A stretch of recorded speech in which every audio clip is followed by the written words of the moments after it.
we had meetings 25 mesyuarat dalam 3 hari ini.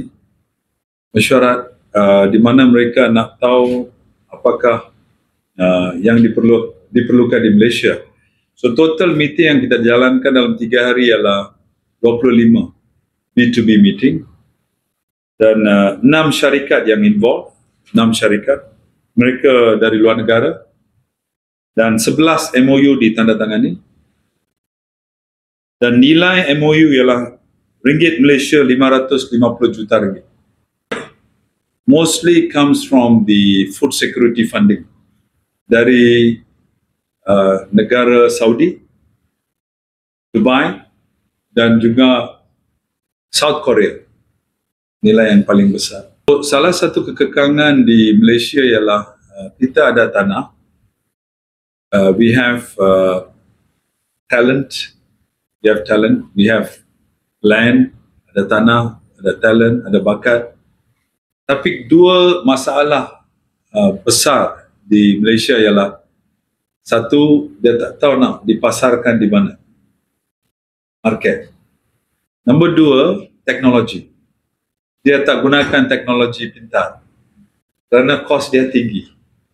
So untuk menembusi pasaran luaran, you kena ada teknologi untuk mengurangkan racun serangga perosak, untuk mengurangkan racun kimia. Jadi kalau kita suruh petani kurangkan racun kimia, apakah alternatif dia? Alternatif dia adalah teknologi IPM, Integrated Pest Management. Tapi di Malaysia tak ada revolusi IPM lagi. Tapi di dunia orang dah gunakan IPM sejak 50 tahun dulu di dunia. Yes. Malaysia pun ada. Tapi oleh kerana Malaysia dah, BC dia berubah kepada factory, industrialization, farming was backward. Our GDP for farming 3.6. Tadi our EPU director for agriculture said they're increasing it to 6% GDP. Very good. It's very good. Tapi coming back to the question, mengapa funding ni? Funding ni adalah untuk mereka dapatkan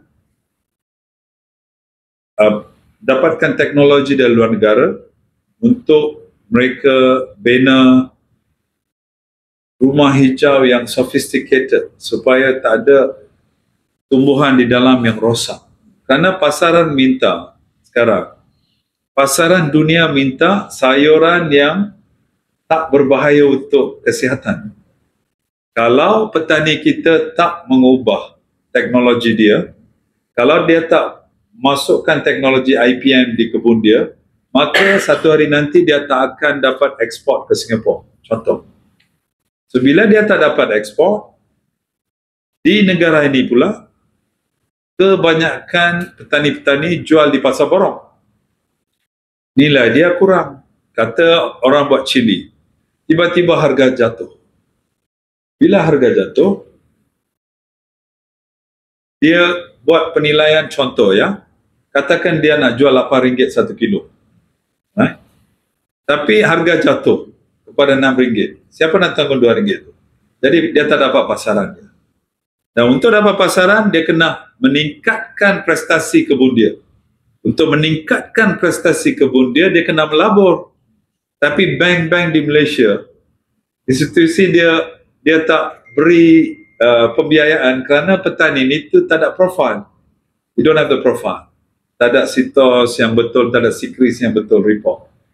Masalah. Jadi kami nak bawa pembiayaan dari luar negara masuk ke negara ini, bantu petani-petani kecil ni, mereka bergabung sebagai koperasi boleh, atau dari segi beberapa syarikat bergabung boleh, buka konsortium, atau SPV, Special Purpose Vehicle. Dengan itu bawa pelaburan dari luar negara, contohnya Hadarat Global yang sign dengan kami. Hadarat Global adalah satu syarikat dari Dubai. Mereka saiz dia orang labur 10 juta USD untuk farming. Dia kata kalau projek memang bagus, you tak perlu bayar dalam 3 tahun pertama. Tak perlu bayar balik. You bayar hanya tahun keempat. Dengan profit dia 2% aja per year. One. Number two, what ABS memang nak bawa dia orang sini, why we sign?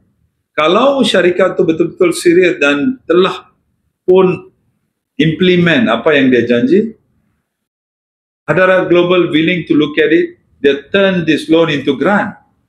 Artinya tak, lepas tu dia tak perlu bayar balik, only on the beginning. So, saya rasa petani kita kena hubungkan mereka dengan funding. That's the reason. One of the highlight of this Asia Smart Farming Food Security ialah untuk membawa pembiayaan dari luar negara untuk bantu petani kita. We have training. Ini pertama. This first. Kalau dia dah lulus latihan ini, maka dia layak untuk memohon pembiayaan ini. So mungkin kami akan memberi model di mana business model, they hold 30% shares or 40% shares in the new company. We hold some 50 or 60%. Kerana mereka, Adara Global juga nak tahu syarikat itu boleh tak ada bank guarantee sebelum mereka masukkan modal.